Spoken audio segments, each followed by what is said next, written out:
Hello दोस्तों, आज हम इस वीडियो के माध्यम से कलयुग के अंत से पहले 10 लक्षण बताने वाले हैं और साथ ही हम आपको बता दें कलयुग चरम पर है।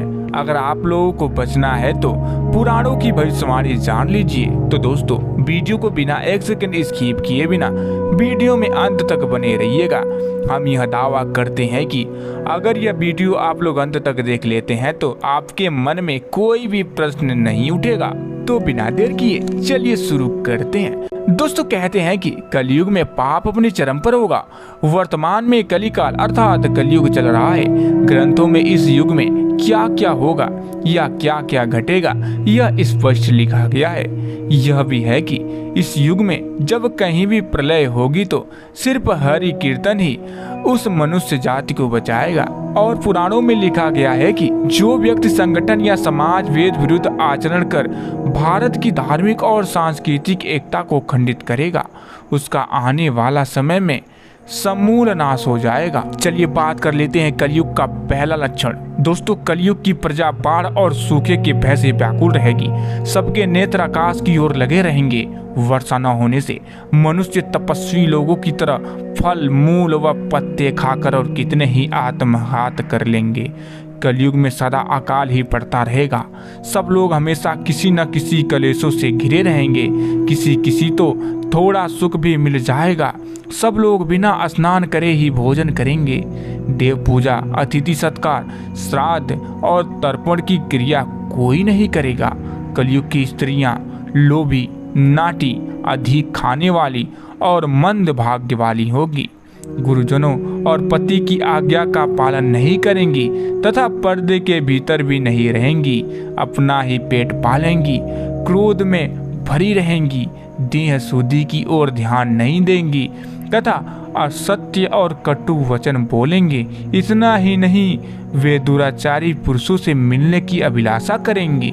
कलयुग का दूसरा लक्षण। दोस्तों, भविष्योत्तर में पुराण अनुसार ब्रह्मा जी ने कहा कि हे नारद, भयंकर कलयुग के आने पर मनुष्य का आचरण दुष्ट हो जाएगा और योगी भी दुष्ट चित्त वाले होंगे। संसार में परस्पर विरोध फैल जाएगा और विशेषकर राजाओं में चैतन्यहीनता आ जाएगी। देश और गांव-गांव में कष्ट बढ़ जाएंगे। संतजन दुखी होंगे। अपने धर्म को छोड़कर लोग दूसरे धर्म का आश्रय लेंगे। देवताओं का देवत्व भी नष्ट हो जाएगा और उनका आशीर्वाद भी नहीं रहेगा। मनुष्यों की बुद्धि धर्म से विपरीत चलती जाएगी। तो चलिए अब जान लेते हैं कलयुग का तीसरा लक्षण। दोस्तों, महर्षि वेदव्यास के अनुसार कलयुग में मनुष्यों में वर्ण और आश्रम संबंधी प्रवृत्ति नहीं होगी। वेदों का पालन कोई नहीं करेगा। कलयुग में विवाह को धर्म नहीं माना जाएगा। शिष्य गुरु के अधीन नहीं रहेंगे। पुत्र भी अपने धर्म का पालन नहीं करेंगे। कोई किसी भी कुल में पैदा क्यों न हुआ हो, जो बलवान होगा वही कलयुग में सबका स्वामी होगा। सभी वर्णों को लोग कन्या बेचकर निर्वाह करेंगे। कलयुग में जो भी किसी का वचन होगा वही शास्त्र माना जाएगा। तो चलिए अब जान लेते हैं कलयुग का चौथा लक्षण। दोस्तों, कलयुग में थोड़े से धन से मनुष्य में बड़ा घमंड होगा। स्त्रियों को अपने केशों पर ही रूपवती होने का गर्व होगा। कलयुग में स्त्रियां धनहीन पति को त्याग देंगी। उस समय धनवान पुरुष ही स्त्रियों का स्वामी होगा। जो अधिक देगा उसे ही मनुष्य अपना स्वामी मानेंगे। उस समय लोग प्रभुता के ही कारण संबंध रखेंगे। चलिए अब बात कर लेते हैं कलयुग का पांचवा लक्षण। दोस्तों, द्रव्य राशि घर बनाने में ही समाप्त हो जाएगी। इससे दान पुण्य के काम नहीं होंगे और बुद्धि धन के संग्रह में ही लगी रहेगी। सारा धन उपभोग में ही समाप्त हो जाएगा। कलयुग की स्त्रियां अपनी इच्छा के अनुसार आचरण करेंगी। हाव भाव विलास में ही उनका मन लगा रहेगा। अन्याय से धन पैदा करने वाले पुरुषों में उनकी आसक्ति होगी। कलयुग में सब लोग सदा सबके लिए समानता का दावा करेंगे। चलिए अब बात कर लेते हैं कलयुग का छठवां लक्षण। दोस्तों, भगवत पुराण में लिखा है, जब सभी वेदों को छोड़कर मनुष्य संस्कार शून्य हो जाएंगे तब ऐसे लोग सत्ता पे काबिज होंगे। ये सब के सब परले सिर के झूठे, अधार्मिक और स्वल्प दान करने वाले होंगे। दूसरों की स्त्री और धन हथिया लेने में ये सदा उत्सुक रहेंगे। न तो उन्हें बढ़ते देर लगेगी और न घटते। इनकी शक्ति और आय थोड़ी होगी। राजा के वेश में ये स्म्लेच्छी होंगे। छोटी बातों को लेकर ये क्रोध के मारे आग बबूला हो जाएंगे। वे लूट खसोट कर अपनी प्रजा का खून चूसेंगे।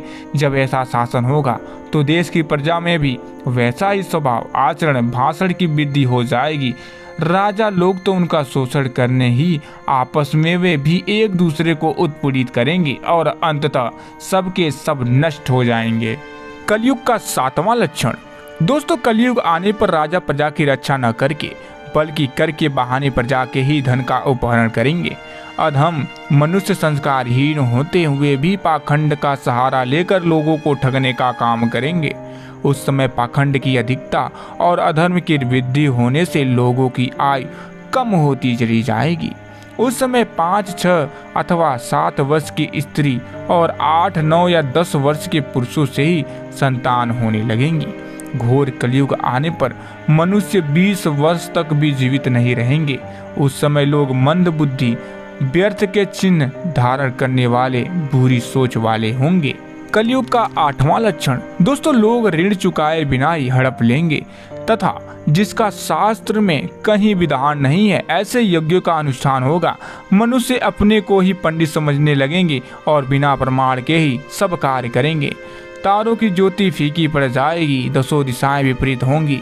पुत्र पिता को तथा बहुएं सास को काम करने भेजेंगी। कलयुग में समय के साथ साथ मनुष्य वर्तमान पर विश्वास करने वाले, शास्त्र ज्ञान से रहित, दंभी और अज्ञानी होंगे। जब जगत की लोभ सर्वोच्च हो जाएं, स्वयं ही आत्मरक्षा के लिए विवश हो, तब राजा उनकी रक्षा करने में असमर्थ हो जाएंगे तथा मनुष्यों में क्रोध, लोभ की अधिकता हो जाएगी। कलयुग का 9वां लक्षण। दोस्तों, श्रीमद् भागवत के 12 स्कंद में कलयुग के धर्म के अंतर्गत श्री सुखदेव जी परीक्षित से कहते हैं, ज्यों ज्यों घोर कलयुग आता जाएगा त्यों त्यों उत्तरोत्तर धर्म, सत्य, पवित्रता, क्षमा, दया, आयु, बल और स्मरण शक्ति का लोप होता जाएगा। चलिए अब जान लेते हैं कलयुग का 10वां लक्षण। दोस्तों, कलयुग के अंत के समय बड़े बड़े भयंकर युद्ध होंगे। भारी वर्षा, प्रचंड आंधी और जोरों की गर्मी पड़ेगी। लोग खेती काट लेंगे, कपड़े चुरा लेंगे, पानी पीने का सामान और पेटियां भी चुरा ले जाएंगे। चोर अपने ही जैसे चोरों की संपत्ति चुराने लगेंगे। हत्यारों की भी हत्या होने लगेगी। लोगों की आय भी कम होती जाएगी। तो आशा करता हूँ कि आप लोगों को कलयुग के इस लक्षण से पता चल गया होगा कि कलयुग में क्या क्या और होने वाला है। दोस्तों, अगर आप लोगों को वीडियो थोड़ा सा भी अच्छा लगा हो तो वीडियो को दिल से एक लाइक और चैनल को सब्सक्राइब करना मत भूलिएगा और कमेंट बॉक्स में जय श्री कृष्ण जरूर लिख दीजिएगा, जिससे आपका आने वाला कलयुग और भी अच्छा हो जाएगा। तो दोस्तों, फिर मिलेंगे। जय श्री कृष्ण, राधे राधे।